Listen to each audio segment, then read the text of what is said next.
ভাই, বাংলাদেশ জামাত ইসলামী ঢাকা মহানগরী দক্ষিণের যাত্রাবাড়ি মধ্য থানার উদ্যোগে আয়োজিত আজকের এলাকার বিশিষ্ট ব্যক্তিবর্গ সুধী মণ্ডলকে নিয়ে ইফতার মাহফিলের সম্মানিত সভাপতি, অত্র থানার সম্মানিত আমির, বিশিষ্ট আইনজীবী অ্যাডভোকেট আবুল কালাম আজাদ, আজকের অনুষ্ঠানের বিশেষ অতিথি হিসেবে উপস্থিত আছেন বাংলাদেশ জামাত ইসলামের কেন্দ্রীয় মন্ত্রী সুরার সদস্য, ঢাকা মহানগরী দক্ষিণের অন্যতম সহকারী সেক্রেটারি, আমাদের ঢাকা 5 আসনের জামাত মনোনীত সম্ভাব্য প্রার্থী জনাব কামাল হোসাইন, থানা এবং স্থানীয় অন্যান্য নেতৃবৃন্দ, সুধী মণ্ডলী, রহমত মাগফিরাত নাজাতের একটি বার্তা নিয়ে রমজান মাস আমাদের মাসে এসেছিল। আমরা রহমতের দশক পার করে মাগফিরাতের দশকে অবস্থান করছি। প্রতি বছরই আমাদের জীবনে এই মাসটা আসে এবং আমাদের কাছ থেকে এক রমজানের পরে আমরা পরবর্তী রমজান পাবো কিনা এরকম কোনো নিশ্চয়তা কনফার্মেশন আমাদের কাছে নাই। কাজেই রমজান যেটাই পাচ্ছি, যেদিনই পাচ্ছি, সেদিনই আমার গুনাহ মাফের একটি কার্যক্রম আমাদের হাতে থাকা উচিত এবং চেষ্টা করা উচিত। মাগফিরাতের দশকে আমরা এটা করতে পারবো কিনা সেটা আমাদের ইবাদত বন্দেগী, আমাদের কাজ কত, এটা দিয়ে আমাদের সিদ্ধান্ত নিতে হবে। এর পরবর্তী যে দশক আসতেছে সেটা হলো জাহান্নামের আগুন থেকে বাঁচার দশক, অর্থাৎ লাইলাতুল কদরের দশক।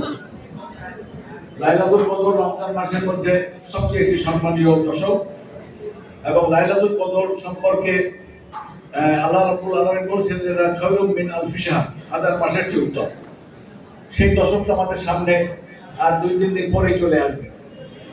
আমাদের চেষ্টা করা উচিত এই জাহান্নামের আগুন থেকে বাঁচার যে দশক, সেই দশকে লাইলাতুল কদরকে খুঁজে পাওয়া এবং সেই রাত দিয়ে আমাদের জীবনের সমস্ত গুণাগুলি মাফ করিয়ে নেওয়া।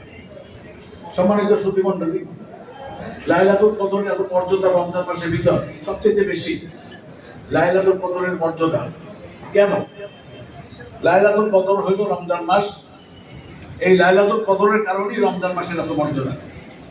তাহলে রমজান মাসের মর্যাদা, লাইলাতুল কদরের মর্যাদা, এই সব কিছুর পিছনে আরো একটি বড় জিনিস আছে, সেটা হলো আল কোরআন এই মাসে নাজিল হয়েছে এবং লাইলাতুল কদরে নাজিল হয়েছে। তাহলে বোঝা গেল যে এই কোরআনের কারণেই লাইলাতুল কদরের মর্যাদা, আবার লাইলাতুল কদরের কারণেই রমজানের মর্যাদা। রমজান মাস আমাদের একটি সওয়াব হাসিলের মৌসুমের মাস। এটা সওয়াবের বসন্তকাল। আমাদের ষড় ঋতুতে যেভাবে বসন্তকাল আসে, ঠিক সওয়াব হাসিলের জন্য রমজান মাসটা আমাদের জন্য বসন্তকাল। এই বসন্তকালে আমাদেরকে চেষ্টা করতে হবে প্রত্যেকটা কাজের মধ্য দিয়ে আমাদের সেহরি, ইফতার, তারাবি, নফল ইবাদত সমূহ, কোরআন অধ্যয়ন, কোরআন তেলাওয়াত, এই সব কিছু প্রতিদিনের ভিতর দিয়ে আমরা আমাদের এই মাসগুলোকে অতিবাহিত করব এবং আমার জিন্দেগির সমস্ত গুণাগুলি মাফ করে নেব। এই কোরআনের এত মর্যাদা কেন? কোরআন হইল হুদাল লিন্নাস, শাহরুর রমাদান আল্লাযী উনজিলা ফীহিল কোরআন হুদাল লিন্নাস। মানুষের হেদায়েতের জন্য এই কোরআন নাযিল করা হয়েছে এই রমজান মাসে। মানুষের হেদায়েতের জন্য কোরআন নাযিল হয়েছে, মানুষের গাইডলাইন হিসেবে কোরআন এসেছে। এই কোরআন থেকে হেদায়েত পাবে তারা